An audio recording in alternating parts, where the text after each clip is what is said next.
fact that there's a lot happening from Japan to India, but not vice versa.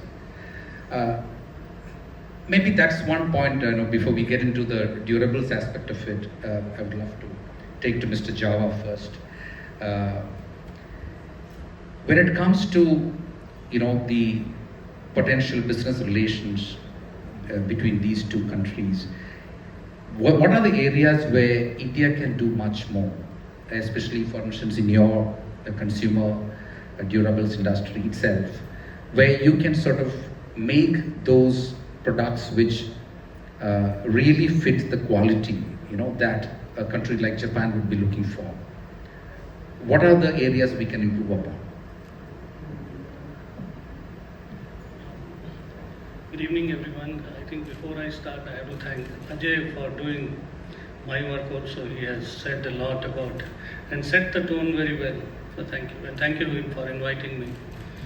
I must say that, first, that this is the right time. Our Prime Minister keeps saying that yahi samay hai, sahi samay hai. You couldn't have been at a better place or better time than this. I would also like to talk about Daikin a little bit. It's a $27 billion company, and it was $6 billion, in 2006. One of the things they probably thought that, what we are talking today, the right time, they came first in India. And they said that when they have to become number one, in 2010, they decided to put up a factory here. They made investment in technology, they made investment in skilling, they made investment on research and development. And they said that if they have to go to the world number one, and I think in a change scenario post-COVID, it is very, very clear that, now we are all talking about China plus one. And very soon I can tell you, Ajay, that there will be many companies shifting from China to India, primarily because everyone has understood what has happened in COVID. So already the discussions are going on at a very advanced stage, and in Indo-Japan summit also, I think now this is a very good initiative of India today. I must say that, that China plus one model is basically conceived now and also being executed everyone in Japan. Since I sit on their board, I am aware of what the CEO's thinking has been. And I think there is a big antipathy against China. And particularly they have seen that, okay, China, Korea, I think India has skill, India has scale, and India also is 9 years ahead on sustainability. So once you have the innovation, once you have the few things which we have to do is that, probably in the morning also I was hearing the mindset change. I think also one of the things that, the Japanese are very, very strong DNA on quality, on innovation, on cost. Whereas, I've also worked with an American company for 14 years, and I've seen the complete change. The Japanese work on cost all the time. They're very passionately customer focused, they're cost conscious. At the same time, they want the product which is, the highest on innovation. 3 days back only, we have been awarded by the President of India for highest energy efficiency. So I think they not only look at the profitability, as Mr. Bhargava was telling, that what is long-term strategy of doing business. And I think in 12 years we have grown 16 times in India with the affordable premium products. And we have beaten Koreans, we have also beaten some of the Chinese.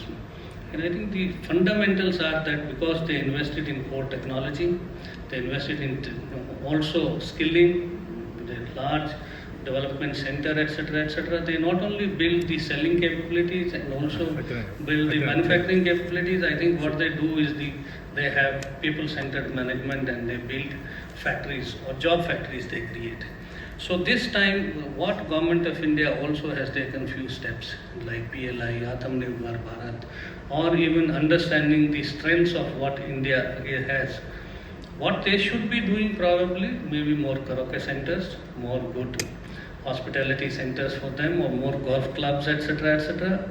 I think they add a lot of value when few of them comes.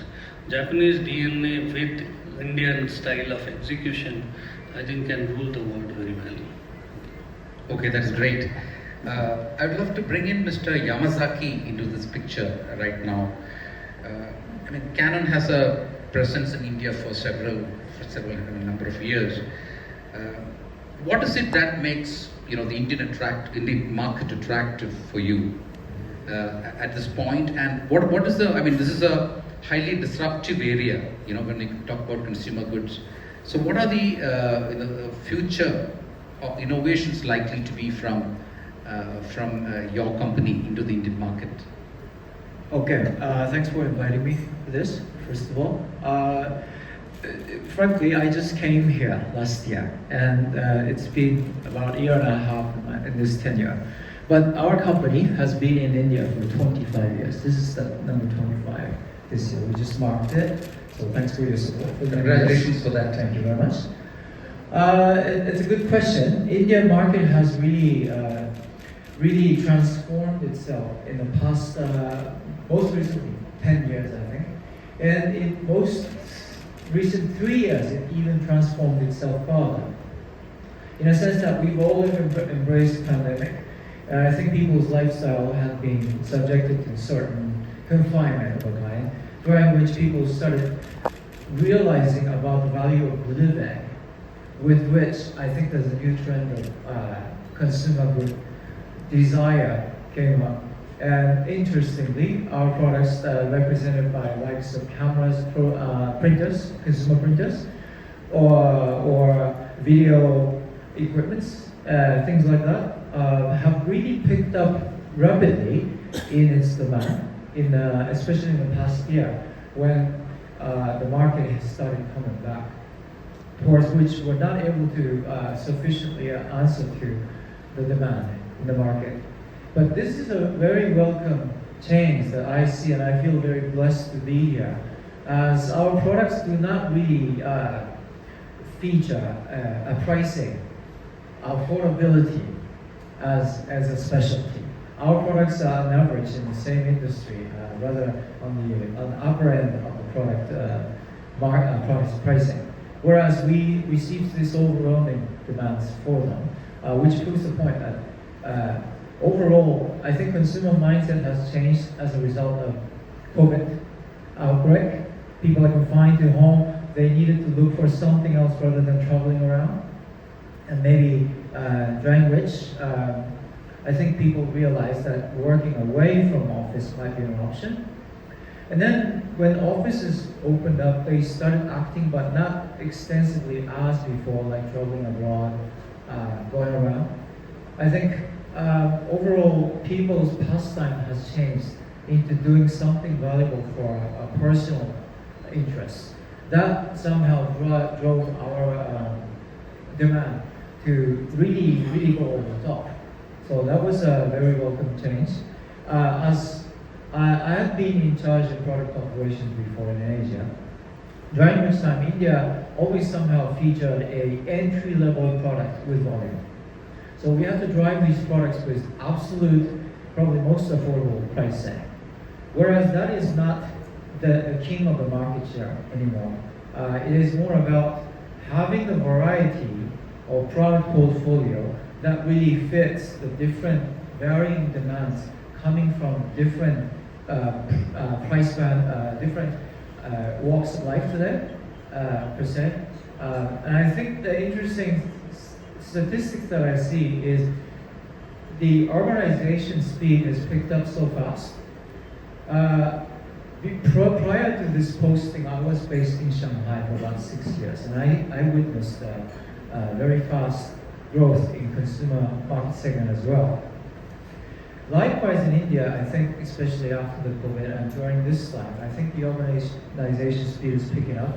The difference between China and India is that here the urban population only accounts for about 30% of the entire population, whereas China is the other way around. It's 70%.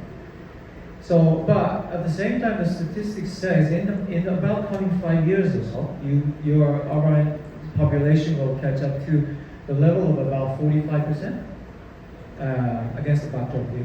That really proves the point about speeding middle income, middle or upper range income level households, which further drives the opportunities for us to introduce something